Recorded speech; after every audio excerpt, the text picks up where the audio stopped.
Hey, this is Mac, co-host of the Greatest Mixtape Podcast, back with another episode of That Song.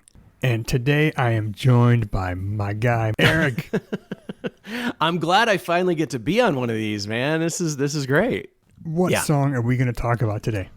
I'm going to say one of the more iconic metal songs. We love that word here on the Greatest Mixtape Podcast, iconic, but it really is. I mean, you know, this is one of those songs that even if you're not a metal fan or a fan of this band, you know, or you think you don't know music by this band, you hear this song, you go, oh, I fucking know that song.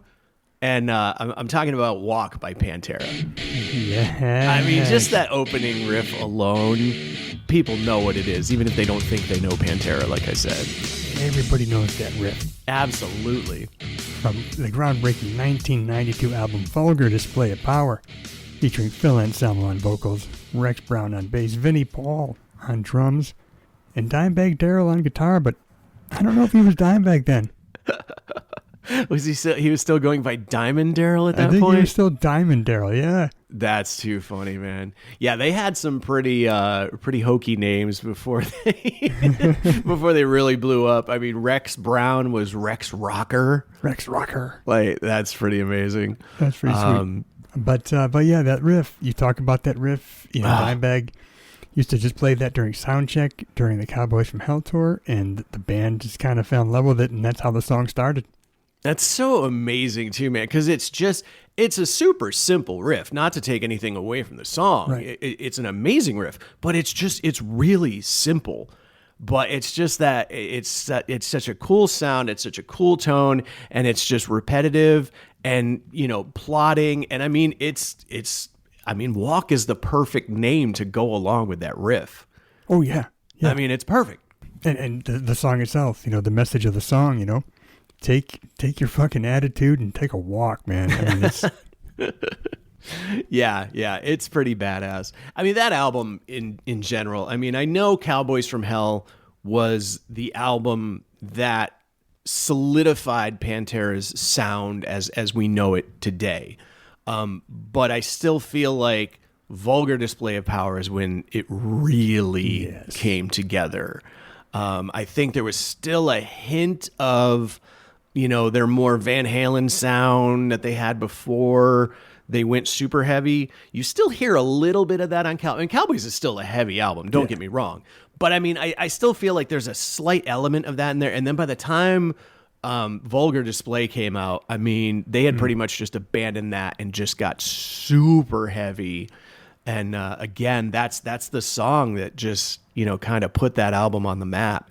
That album, I mean, that's pretty close to perfection. It really is, man. You know? Start to finish. Such an amazing record. And you got to see them a ton back in the day. I did. Yeah. Very, very fortunate. Yeah. Saw them on massive stages, saw them in clubs. Yeah, really, really fortunate to see them. And then, I got to see them, God, when they first put the reunion / tribute, whatever you want to call it, 2 years ago, I got to see it. And I wasn't sure how I was going to feel about it. Yep. But man, the second those songs start, you know, it transports you back, you know, to those days. And those songs are just so good.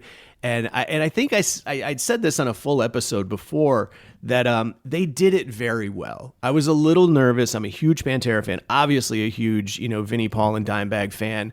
And, you know, I was excited to hear those songs live again, but I was nervous that, you know, oh God, what if they don't do it well? Or what if it's cheesy? You know, people were calling it a cash grab, all these things. I felt like, you know, it was a tribute.